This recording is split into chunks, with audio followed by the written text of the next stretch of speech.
Hello, नमस्कार. पुन्हा एकदा सगळ्यांचं आपल्या यूट्यूब चॅनलमध्ये स्वागत आहे. तर जसं की तुम्ही कालच्या व्हिडिओमध्ये बघितलं असाल, की आंबे कसे ओळखायचे, काय ओळखायचे, त्याच्या टिप्स मी तुम्हाला सांगितल्या आहेत किंवा ट्रिक्स म्हणू शकता तुम्ही. तर अशा पद्धतीने तुम्ही आंबे ओळखू शकता. आणि आजच्या व्हिडिओमध्ये तुम्हाला छानपैकी आज आपण ना सांडगे घालणार आहोत. म्हणजेच काय, तर आता हा सीझन आहे. एप्रिल मेमध्ये भयानक ऊन असतं. ते ह्या उन्हामध्ये वेगवेगळ्या प्रकारचे पापड वगैरे बनवले जातात. आणि कोकणामध्ये पापड म्हणजे खूप मोठी गोष्ट आहे आणि प्रत्येकाच्या घरामध्ये तांदळाचे पापड असतील, उडदाचे पापड असतील, फेण्या असतील, त्याच्यानंतर खूप वेगवेगळ्या प्रकारचे पापड हे केले जातात. तर आज आपण सांडगे बनवणार आहोत. कसले, काय बनवणार ते पण तुम्हाला बघायला मिळेल. आणि मेन म्हणजे आता कशापासून बनवणार ते पण तुम्हाला बघायला मिळेल. जर तुम्हाला हा व्हिडिओ आवडला तर तुम्ही सुद्धा बनवू शकता. एकदम साधे, सरळ, सोपे आहेत. आता तसं बघायला गेलात तर ऊन मध्ये कालच बघितलं असेल, काल अजिबात ऊन नव्हतं. आज पण ऊन तसं नाहीये, पण बऱ्यापैकी आहे. तर त्याच्यामध्ये म्हणजे पाहिजे जसं ऊन नाही, कडक जसं ऊन असतं तसं. तर आज आपण बनवणार आहोत ते. तर जर तुम्हाला व्हिडिओ आवडला तर नक्की व्हिडिओला लाईक, शेअर आणि सबस्क्राईब करायला अजिबात विसरू नका. तर अशा पद्धतीने आज आपण मस्तपैकी सांडगे करणार आहोत. जसं की अजून वेगवेगळे व्हिडिओज येतील आपल्याला, पापड वगैरे पण आहेत, ते पण आपण करू. पण आज सांडगे बनवणार आहोत, एकदम सोपे. आता सांडगे म्हटलं की वेगवेगळ्या प्रकारचे आले. काही जण गव्हाच्या ज्या फेण्या करतात किंवा गव्हाचे जे काही पापड करतात त्याचे सुद्धा करतात. किंवा अजून वेगवेगळ्या प्रकारचे आहेत. तर बघा कसे बनवतो, काय बनवतो. जर व्हिडिओ आवडला तर तुम्ही सुद्धा बनवू शकता. तर चला, आता डायरेक्ट तुम्हाला दाखवते कसे काय बनवतोय, काय काय त्याच्यामध्ये टाकतोय. तर चला. तर इथे ना पहिला भात उकडवून घेतलेला आहे. आता हे जे तांदूळ आहेत ना, ते आपण ह्याचे वापरलेले आहेत रेशनचे. तुम्ही रेशनचे पण वापरू शकता. रेशनचे तांदूळ पण चांगले भाकरीला वगैरे. तर इथे आपण केलेले आहेत आणि आम्ही ना फर्स्ट टाईम सांडगे बनवतोय. तर म्हटलं चला ऊन वगैरे आहे तर बनवून टाकूया. नंतर ऊन वगैरे नसेल तर मग प्रॉब्लेमच आहे.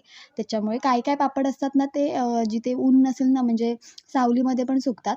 पण ठीक आहे, इथे आपण ना आता याच्यामध्ये ठेचा टाकणार आहोत. पापड म्हटलं की ठेचा आला. मग तुम्ही कशामध्ये पण ठेचा टाकू शकता. लाल मिरचीचा असेल, हिरव्या मिरचीचा असेल. इथे जिरं, मिरची, लसूण आणि आलं घेतलं आहे. त्याच्यामध्ये आपण याच्यामध्ये टाकणार आहोत. तर असा भात जर आपल्या घरी असेल ना, तर तुम्ही असे सांडगे बनवू शकता. तर पहिला आपण परातीमध्ये भात वगैरे सगळं काढून घेतलेलं आहे इथं. आणि तुम्ही कोणतेही तांदूळ वापरू शकता. तुमचे गावठी असतील, बाजारी असतील, कोणतेही तांदूळ वापरले तरी काही हरकत नाही. तर आता इथे छानपैकी भात शिजवून घेतला. तर त्याच्यामध्ये आपण जो काही अ, हे बनवलेलं आहे, म्हणजे आतमध्ये टाकायला मिरचीचं वगैरे, ते आपण ह्याच्यामध्ये टाकणार आहोत. आणि नंतर मग आपण सांडगे असे तयार होणार. एकदम सोपी आणि साधी पद्धत आहे. तुम्ही करू शकता. आणि आपण आता हे जे काही पापड वगैरे बनवतो, ते जे सगळे पापड आहेत, ते आपण पावसामध्ये वगैरे खाण्यासाठीच बनवतो. ओव्हरऑल वर्षासाठीच बनवतो. आणि मजा येते करताना पण सगळ्यांचे पापड वगैरे करायला. आता इथून पण पुढे येतील अजून पापडांना आपण चालू नाही केलेले आहेत, पण आज आम्ही चालू केलेले आहेत. म्हणजे पुढचे जे पापड वगैरे असतात ना, तांदळाचे वगैरे पापड, कुरड्या वगैरे, ते पण बनवूच लवकर. तर मे महिना वगैरे आहे अजून आपल्याकडे, त्याच्यामुळे आपण बनवू शकतो. तर इथे सगळं जो काही आपण शिजवलेला जो भात आहे, तो आता आपण काढून घेतलेला आहे. आणि तुम्ही पण बनवू शकता. जर तुम्हाला हा व्हिडिओ आवडला तर तुम्ही सुद्धा ट्राय करू शकता. तुम्हाला जर कमी क्वांटिटीमध्ये बनवायचं असेल तरी करू शकता, असं काही नाही. जास्ती क्वांटिटीमध्ये करायचं असेल तर तुम्हाला ठेचाचं जे काही प्रमाण आहे ते थोडं जास्ती वेगळं. तर ठेचा आहे ना, प्रत्येक पापडामध्ये टाकला जातो आणि एक पापड त्याची एक टेस्ट पण छान येते. एक जरा असं एकदम स्पायसीस हवं असेल तर तुम्ही जास्ती पण टाकू शकता. त्याच्यामुळे आपण त्याच्यामध्ये ठेचा हा टाकतोच. ठेचा सगळ्यांनाच आवडतो, त्याच्यामुळे पापडामध्ये आपण ठेचा टाकतोच. तर आता ह्याच्यामध्ये आपण खार, म्हणजे जो काही खार असतो, खार म्हणजे काय, तर थोडक्यात सोडा, म्हणजे जे काही पापड फुलतात ते. तर इथे आपण पापड खार टाकतोय, त्याला पापड खार बोलतात. तुम्हाला जर जास्ती टाकायचं असेल तर तुम्ही जास्ती पण टाकू शकता. पण जर खूपच जास्ती पडलं ना, तर पापड ना असे एकदम हे लागतात, म्हणजे असे खारट लागतात. जास्ती टाकायचं नाही. तुम्हाला जेवढं पाहिजे तेवढं टाकतात. आता हे पापड खार टाकण्यामागे फक्त एवढंच असतं, की जो काही जे काही पापड आहे ते थोडे फुलावे यासाठी. तर ते आपण टाकल्याच्या तुम्ही खाण्याचा सोडा पण टाकू शकता. आता ह्याच्यामध्ये आपण जो काही ठेचा बनवलेला आहे तो आपण ह्याच्यामध्ये ॲड करणार आहोत.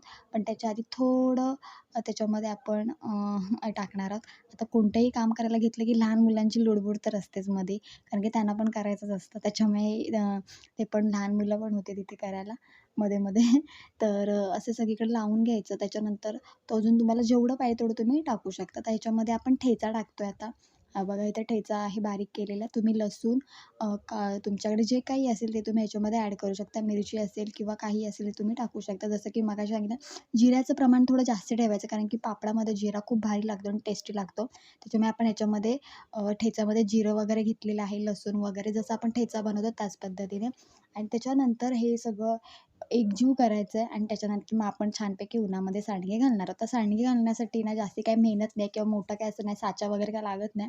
एकदम मस्त आणि मेन म्हणजे खायला पण एकदम छान लागतात हे सांडगे आणि हे भाताचे आहेत त्याच्यामुळे मस्तच होतात. जसं आपले तांदळाचे पापड करतो त्याच पद्धतीने ह्याला पण टेस्ट असते.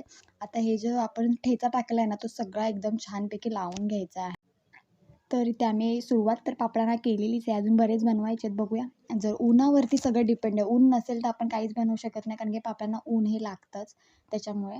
तर 3 ते 4 उन्हं लावावीच लागतात. तर इथे आता सगळं एकजीव करून घेणार आहे जेणेकरून आतमधला जो काही पापड-खार टाकला आहे तो प्लस जो काही ठेचा टाकला तो सगळीकडे नीट लागला पाहिजे. त्याच्यामुळे आपण छानपैकी सगळीकडे हलवून घेणार आहोत. हे बघा मस्तपैकी. आणि आपला काही जो भात वगैरे उरतो ना, तर तुम्ही त्याचे असे सांडगे जरी बनवलेत ना तरी काही हरकत नाही. सगळ्या जे काही लागणाऱ्या ज्या वस्तू आहेत त्या आपल्याकडे अवेलेबल असतातच घरी. त्याच्यामुळे तुम्ही तिथे ते वापरू शकता. तर इथे बघा मस्तपैकी लावून घ्यायचं. जर तुम्हाला एकदमच जाडसर वाटत असेल तर मिक्सरला पण लावून घेऊ शकता आणि नंतर मग उन्हामध्ये तुम्ही टाकू शकता. अजून आपल्याकडे मसाले वगैरे व्हायचे बाकी आहेत. सुरुवात तर झाली आहे. ते वगैरे झाले की मग शेवटला आयटम म्हणजे तो आपला पापड असतो. पापडाचं सगळं काम असतं बाकी. तर हे बघा इथे छानपैकी सगळीकडे लागलं पाहिजे असं छानपैकी सगळं मळून घ्यायचं आणि त्याच्यानंतर मग उन्हामध्ये आपण सांडगे घालणार आहोत. आता सांडगे खूप वेगवेगळ्या प्रकारचे असतात. तुम्हालाही माहिती असतील. तर आम्ही फर्स्ट टाईम सांडगे इथे बनवतोय. ते पण एकदम सोपे आणि सरळ. ते बघा असे छोटे-छोटे तुकडे हे करायचे. तुम्हाला जेवढे पाहिजे तेवढे टाकू शकता. जर एकदम छोटे टाकले तर काही हरकत नाही, सुकायला पण पटकन. त्याच्यामुळे ऊन एवढं काही खास नव्हतं म्हणजे जसं पाहिजे तसं ऊन नव्हतं कडकवालं, पण ठीक आहे घातलेलं आहे आणि 2 ते 3 ऊन लावणार आहोत. तर तुम्हाला ह्या व्हिडिओमध्ये फक्त ना हे सांडगे घातले ते बघायला मिळतील. सुकल्यानंतर मी तुम्हाला दाखवेनच कसे सुकतील, काय सुकतील कारण की सुकायला 3 ते 4 ऊनं चांगली लावावी लागतात. तर इथे बघा छोटे-छोटे मी असे सांडगे आता घालते. सो तुम्हाला हा जर व्हिडिओ आवडला तर नक्की लाईक करा, शेअर करा आणि चॅनलला सबस्क्राईब करायला अजिबात विसरू नका. आणि मेन म्हणजे ही जरी रेसिपी जर तुम्ही फॉलो केलीत तरी तुम्ही घरच्या घरी सांडगे बनवू शकता आणि आवडली तर नक्की कमेंट करून सांगा किंवा अजून तुम्हाला काही डिटेल माहिती हवी असेल तर नक्की कमेंट करून सांगा. तिथे मस्तपैकी आपण उन्हामध्ये साडी अंथरलेली आहे आणि त्याच्यावरती आपण आता टाकतोय सगळे छोटे-छोटे सांडगे. हे बघा मी पण असं म्हणजे आम्ही तिघीजणी टाकत होतो. हे बघा इथे मी इथं टाकते छोटे-छोटे, छोटे-छोटे करून. तर असे सगळीकडे ना टाकून घ्यायचे सांडगे. छोटे-छोटे तुकडे करायचे आणि छान सुकले ना, की छान तळायचे. तळून पण मी तुम्हाला दाखवेन. खूप मस्त लागतात हे आणि पापड कोणाला नाही आवडत, सगळ्यांना आवडतं आणि मेन म्हणजे गावठी पापड तर एक नंबर लागतात. आणि ह्या सीझनमध्ये ना कोकणात मोठ्या प्रमाणात पापड केले जातात. उडदाचे, तांदळाचे, फेण्या खूप केले जातात.